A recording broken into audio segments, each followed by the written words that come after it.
Headline then সবাই verbal noun. Verbal noun দুই ভাবে গঠন করা যায়, একটা সাফিক্স যোগ করে, সাফিক্স যোগ করে। ভার্বাল নাউন দুই ভাবে গঠন করা যায়, একটা সাফিক্স যোগ করে, ঠিক আছে না? ভার্বাল নাউন দুই ভাবে গঠন করা যায়, একটা সাফিক্স যোগ করে। আরেকটা লিখেন হচ্ছে the plus verb plus ING plus of. আমাদের এটা গুরুত্বপূর্ণ এই অধ্যায়ের জন্য। ভার্বাল নাউনের স্ট্রাকচার এটা লিখে দেন। সাফিক্স যোগ করে, যেমন বলছিলাম যে ভার্ব প্লাস এএল, যেমন ড্যানিয়েল সার্ভাইভার, ড্যানিয়েল সার্ভাইভার। একটু খেয়াল করে দেখেন, সাফিক্স যোগ করে, তাহলে ভার্ব প্লাস এএল আমাদের এই চ্যাপ্টারের জন্য গুরুত্বপূর্ণ। The plus verb plus ING plus of, এটা লিখে দেন। The plus verb plus ING plus of, এটা সবাই লিখে দেন। ওকে, তাহলে ছোট্ট করে একটা উদাহরণ লিখেন the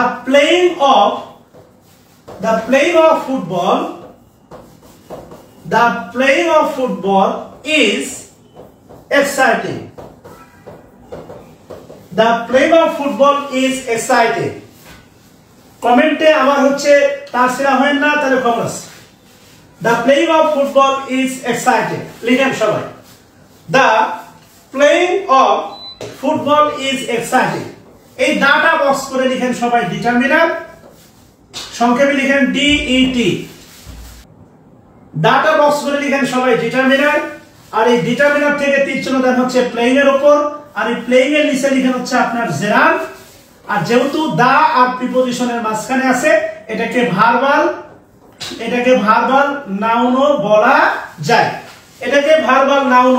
যায়, কেমন? আচ্ছা, ছোট্ট একটা বিশেষ দ্রষ্টব্য দেন, লিখেন অপশনে জেরান অবলিক ভার্বাল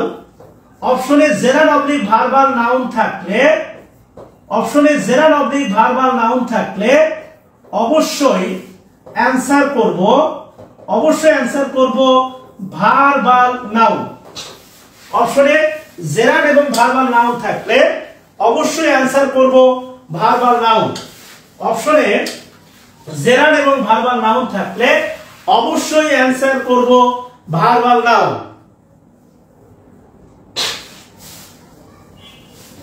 আচ্ছা, লিখবেন আশা করি। হ্যাঁ।